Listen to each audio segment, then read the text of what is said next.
নমস্কার, কেমন আছেন সকলে? আশা করি নিশ্চয়ই খুব ভালো আছেন।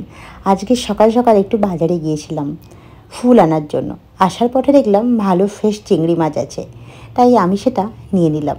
মাছের বাজার কোনোদিন আমি করি না। আজকে হঠাৎ ইচ্ছা হলো যে আমি একটু চিংড়ি মাছ বাড়িতে নিয়ে যাই, যেহেতু চোখে পড়েছে। চিংড়ি মাছটা আমার বাড়ির সকলেই খেতেই ভালোবাসে। ওই যেমন আনা তেমন কাজ, এনেই ওটাকে রান্না করতে বসিয়ে দিলাম। কারণ এই চিংড়ি মাছের মালাইকারি আমার বাড়ির কিন্তু সকলে পছন্দ করে। রান্না জিনিসটা যেহেতু ভালোবাসি, তাই বানিয়ে দিতেও ভীষণ ভালোবাসি। সব সময় চেষ্টা করি বাইরের খাবারটাকে অ্যাভয়েড করার জন্য।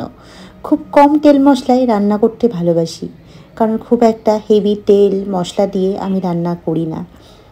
ওই দেখবেন হোটেলে যে সমস্ত খাবারগুলো হয় না, একেবারে ওপরে তেল ভাসা ভাসা খাবার, একদম অ্যাভয়েড করি। কারণ ওগুলো খেলেই আমার মনে হয় ওগুলো খাবার না, অন্য কিছু খাচ্ছি।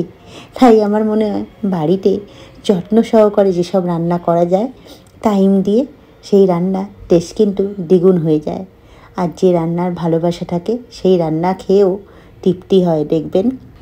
শুধু মালাইকারি হলে হবে না তো, তার সাথে সাথে একটু পোস্তর বড়াও লাগবে। তাই পোস্তর বড়া বানিয়ে দিলাম। আমি যেহেতু চিংড়ি মাছ খাই না, তাই আমার জন্য গোবিন্দভোগ চালের সিদ্ধ